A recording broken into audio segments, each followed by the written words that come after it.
નમસ્કાર. આકાશવાણી સમાચાર હિના મોદી વાંચે છે. સૌપ્રથમ મુખ્ય સમાચાર.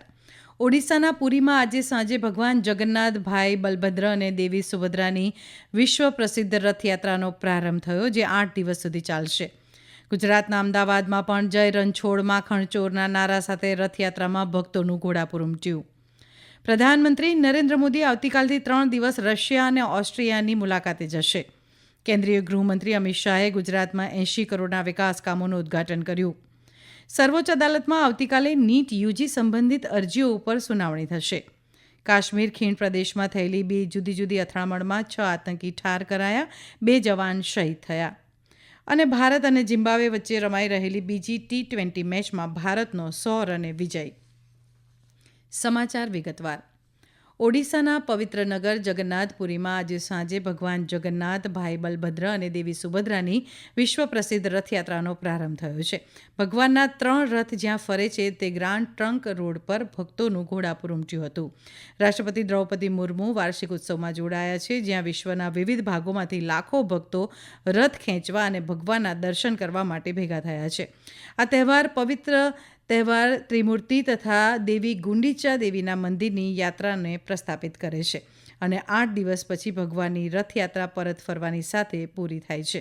અમારા સંવાદદાતા જણાવે છે કે દૈવી યાત્રાની શરૂઆત ઘંટા, કહાલી અને તેલિંગી વાદ્યોના સૂર સાથે ધાડી પહાંડી નામની અનંત શાહી વિધિથી થઈ હતી. પહાંડી વિધિ પછી પુરી શંકરાચાર્ય નિશલાનંદ સરસ્વતીએ તેમના રથ પર ભાઈ દેવતાઓને પ્રણામ કર્યા હતા. સૂર્યાસ્ત પહેલાં રથને પરંપરા મુજબ થોડા અંતર સુધી ખેંચવામાં આવ્યો હતો અને આવતીકાલે ફરી શરૂ કરવામાં આવશે. અમદાવાદમાં આજે 147મી રથયાત્રા નીકળી. ભગવાન કૃષ્ણ, બહેન સુભદ્રા અને ભાઈ બલરામ સાથે નગરયાત્રાએ નીકળેલા રથોને હર્ષોલ્લાસપૂર્વક અમદાવાદીઓએ આવકાર્યા હતા. જય રણછોડ માખણ ચોરના નારા સાથે લાખો લોકો રસ્તા પર રથયાત્રામાં જોડાયા હતા. ઠેર ઠેર પાણીની પરબ, નાસ્તા, જમવાનું તો ઠંડા શરબતોના સ્ટોલ નજરે પડતા વાતાવરણ કૃષ્ણમય બની ગયું હતું. જૂની પોળો અને શેરીઓમાં ભક્તો માટે સવારના ચા નાસ્તાથી લઈ બપોરના ભોજન અને રાત્રિના જમણવાર સહિતના આયોજનો કરવામાં આવ્યા છે. ભક્તિ મંડળો, સેવાભાવી સંસ્થાઓ અને સંચાલકોએ ફણગાવેલા મગ, મઠ અને મીઠાઈ લોકોને વહેંચી હતી. રથયાત્રામાં શરૂઆતમાં હાથી, ઘોડા, બળદગાડા, ટ્રકો અને અખાડાથી ભરેલા લોકોનું કીડિયારું ઉભરાયું હોય તેવા દ્રશ્યો નજરે ચડ્યા હતા. રથયાત્રામાં શણગારેલા 18 ગજરાજ, 101 ભારતીય સંસ્કૃતિની ઝાંખી કરતા ટ્રક, 30 અખાડા, 18 ભજન મંડળી, 3 બેન્ડ બાજા, 30,000 કિલો મગનો પ્રસાદ, 500 કિલો જાંબુ, 300 કિલો કેરી, 400 કિલો કાંકડી, 2 લાખ ઉપેણાઓનો પ્રસાદ આપવામાં આવ્યો. તેમજ ભગવાનના રથ ખેંચવા માટે 1,000થી વધુ ખલાસીઓ જોડાયા. ગૃહમંત્રી અમિત શાહે જગન્નાથ મંદિરમાં મંગળા આરતી કરી હતી, જ્યારે મુખ્યમંત્રી ભૂપેન્દ્ર પટેલે સોનાની સાવરણીથી પહિંદ વિધિ કરી હતી. સાથે સાથે આજે અષાઢી બીજે કચ્છી માંડવુંનું 9 વર્ષ પણ છે. પ્રધાનમંત્રી નરેન્દ્ર મોદીએ ગુજરાતના કચ્છ જિલ્લાના લોકોને આજના અષાઢી બીજના પર્વના દિવસે શરૂ થતા નવા વર્ષની શુભેચ્છા પાઠવી છે. રાષ્ટ્રપતિ દ્રૌપદી મુર્મુ, ઉપરાષ્ટ્રપતિ જગદીપ ધનખડ અને પ્રધાનમંત્રી નરેન્દ્ર મોદીએ આજે ભગવાન જગન્નાથની પવિત્ર રથયાત્રા પર્વની તમામ દેશવાસીઓને શુભેચ્છા પાઠવી છે. પ્રધાનમંત્રી નરેન્દ્ર મોદી આવતીકાલથી 3 દિવસના રશિયા અને ઓસ્ટ્રિયાના પ્રવાસ માટે રવાના થશે. યાત્રા દરમિયાન તેઓ 22મી ભારત રશિયા શિખર સંમેલનમાં ભાગ લેશે. આ સંમેલન બંને દેશો વચ્ચે સંરક્ષણ, વેપાર, રોકાણ, ઉર્જા, શિક્ષણ, વિજ્ઞાન તેમજ ટેકનોલોજી, સંસ્કૃતિ અને લોકો વચ્ચેના સંબંધો પર કેન્દ્રિત હશે. શ્રી મોદી અને રશિયાના રાષ્ટ્રપતિ વ્લાદિમીર પુતિન બંને દેશો વચ્ચે બહુમુખી સંબંધોની સમીક્ષા કરશે અને સાથે જ પારસ્પરિક લાભ અને વૈશ્વિક મુદ્દાઓ ઉપર પણ ચર્ચા કરશે. બંને દેશોના નેતા બ્રિક્સ, શાંઘાઈ સહકાર સંગઠન, G20, પૂર્વીય શિખર સંમેલન અને સંયુક્ત રાષ્ટ્રમાં દ્વિપક્ષીય સંબંધોની સમીક્ષા કરશે. આ પ્રવાસ દરમિયાન રશિયન સેના દ્વારા ગેરમાર્ગે દોરાયેલા ભારતીય નાગરિકો મુદ્દે પણ ચર્ચા થઈ શકે છે. કેન્દ્રીય ગૃહમંત્રી અમિત શાહે આજે ગુજરાતના અમદાવાદમાં આવેલા અમીન પીજે કડવા પાટીદાર વિદ્યાર્થી ભવનની 2 ઇમારતોનું ઉદ્ઘાટન કર્યું. અમીન પીજે કડવા પાટીદાર વિદ્યાર્થી ભવન 9 દાયકાના વધુ સમયથી સમાજના કલ્યાણ માટે કાર્યરત છે. 50 કરોડ રૂપિયાના ખર્ચે તૈયાર થયેલ 245 રૂમવાળા આ આધુનિક ભવનમાં 1,000 વિદ્યાર્થીઓ માટે રહેવાની વ્યવસ્થા કરાઈ છે. સસ્તા દરે રહેવાની વ્યવસ્થા અને વાતાનુકૂલિત રૂમ સાથે આ ભવનો વિદ્યાર્થીઓના ઉજ્જવળ ભવિષ્યના નિર્માણ માટે સહયોગી થશે. આ ઉપરાંત શ્રી શાહે અમદાવાદની નવનિર્મિત મલ્ટી સ્પેશિયાલિટી સ્લિમ્સ હોસ્પિટલનું પણ ઉદ્ઘાટન કર્યું હતું. આ હોસ્પિટલ 30 કરોડથી વધુના ખર્ચે તૈયાર કરવામાં આવી છે. આ 8 માળની હોસ્પિટલમાં ઓપીડી સુવિધાઓની સાથે રોબોટિક સર્જરી અને કાર્ડિયાક કેર સેન્ટર જેવી અત્યાધુનિક સુવિધાઓ પણ ઉપલબ્ધ છે.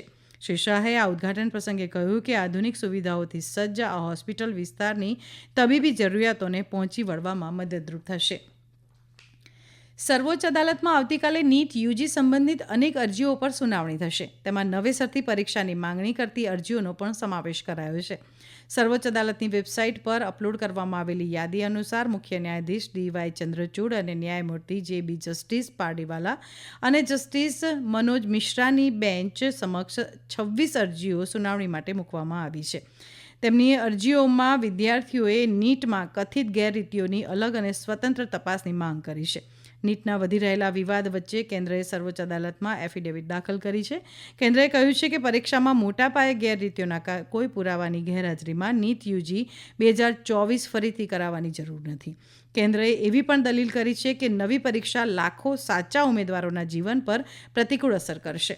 રાષ્ટ્રીય તપાસ સંસ્થા એનટીએ દેશભરની સરકારી અને ખાનગી સંસ્થાઓમાં એમબીબીએસ, બીડીએસ, આયુષ અને અન્ય સંબંધિત અભ્યાસક્રમોમાં પ્રવેશ માટે national eligibility cum entrance test under ગ્રેજ્યુએટનું પણ આયોજન કરે છે.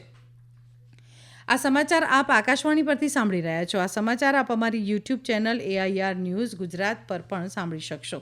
વધુ સમાચાર માટે આપ અમારા ટ્વિટર હેન્ડલ AIR_news_ABAD ને ફોલો કરી શકો છો. પ્રધાનમંત્રી નરેન્દ્ર મોદીના માતાના નામે એક વૃક્ષ અભિયાનના સંકલ્પ હેઠળ મધ્યપ્રદેશના મુખ્યમંત્રી ડોક્ટર મોહન યાદવ અને કેન્દ્રીય વન અને પર્યાવરણ મંત્રી ભૂપેન્દ્ર યાદવે આજે ઇન્દોરની સરહદ સુરક્ષા દળ વિસ્તારમાં વૃક્ષારોપણ કાર્યક્રમમાં ભાગ લીધો હતો. તેમણે તેમની પોતાની માતાની સ્મૃતિમાં એક છોડ પણ રોપ્યો હતો. આ કાર્યક્રમને સંબોધતા મુખ્યમંત્રી મોહન યાદવે કહ્યું કે દેશ અને દુનિયામાં ઇન્દોરની એક ખાસ ઓળખ છે. ઇન્દોર સ્વચ્છ શહેરની સાથે ગ્રીન સિટી હરિયાળું શહેર બનવામાં ચોક્કસપણે પ્રથમ સ્થાને રહેશે. તેમણે કહ્યું કે આખું ઇન્દોર આ અભિયાન સાથે જોડાયેલું છે. કેન્દ્રીય માહિતી અને પ્રસારણ રાજ્યમંત્રી ડોક્ટર એલ મુરુગને આજે તેમના પરિવાર સાથે તિરુમાલા શ્રી વેંકટેશ્વર સ્વામી મંદિરની મુલાકાત લીધી હતી. પત્રકાર મિત્રો સાથે વાત કરતાં શ્રી મુરુગને કહ્યું કે તેમણે શ્રી વેંકટેશ્વર સ્વામીને દેશના તમામ લોકોની ખુશી માટે પ્રાર્થના કરી છે.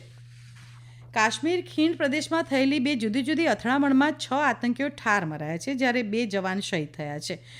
કુલગામના ફ્રિસલ ચિન્ની ગામ અને મોટેર ગામમાં સુરક્ષા દળો અને આતંકવાદીઓ વચ્ચે અથડામણ થઈ હતી. ગઈકાલ બપોર બાદ આતંકીઓના ઠેકાણા વિશે મળેલી માહિતી મળ્યા બાદ સ્થાનિક પોલીસ અને સુરક્ષા દળોની ટુકડીએ 2 સ્થળોએ તપાસ અભિયાન ચલાવ્યું હતું. દરમિયાન આતંકવાદીઓએ ફાયરિંગ કરતા સુરક્ષા દળોની જવાબી કાર્યવાહીમાં 5 આતંકવાદીઓ ઠાર કરાયા છે. કાશ્મીર પોલીસના વરિષ્ઠ અધિકારીઓએ આકાશવાણીને જણાવ્યું કે આ અથડામણમાં 2 સુરક્ષા જવાનો શહીદ થયા છે. ક્રિકેટમાં ભારત ઝિમ્બાબ્વે વચ્ચે આજે રમાઈ રહેલી બીજી T20 મેચમાં ભારતનો 100 રને વિજય થયો છે. ટોસ જીતી પ્રથમ બેટિંગ કરતા ભારતે 20 ઓવરમાં 2 વિકેટે 234 રન બનાવ્યા છે અને ઝિમ્બાબ્વેને જીત માટે 235 રનનો લક્ષ્યાંક આપ્યો હતો. ભારત તરફથી અભિષેક શર્માએ 100 અને ઋતુરાજ ગાયકવાડે 77 રન બનાવ્યા હતા. જવાબમાં ઝિમ્બાબ્વેએ 18.4 ઓવરમાં 134 રન બનાવી ઓલ આઉટ થઈ જતા ભારતની જીત થઈ છે. ભારત તરફથી અવેશ ખાન અને મુકેશ કુમારે 3 વિકેટો ઝડપી હતી. ઉલ્લેખનીય છે કે આ જીત સાથે 5 મેચોની T20 શ્રેણીમાં ભારત અને ઝિમ્બાબ્વે 1-1ની બરાબરી પર પહોંચ્યા છે. દરમિયાન મહિલા ક્રિકેટમાં ભારત દક્ષિણ આફ્રિકા વચ્ચે બીજી T20 મેચ શરૂ થઈ છે. ભારતે ટોસ જીતી પ્રથમ બોલિંગ પસંદ કરી છે. છેલ્લા મળતા સમાચાર મુજબ દક્ષિણ આફ્રિકાએ પ્રથમ બેટિંગ કરતાં 8 ઓવરમાં 2 વિકેટે 75 રન બનાવ્યા છે. અંતમાં મુખ્ય સમાચાર ફરી એકવાર.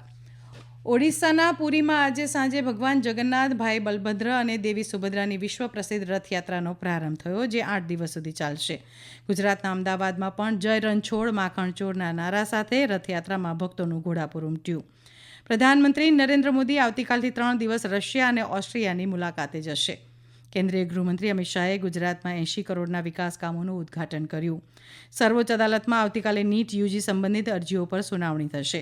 અને ભારત અને ઝિમ્બાબ્વે વચ્ચે રમાઈ રહેલી બીજી T20 મેચમાં ભારતનો 100 રને વિજય.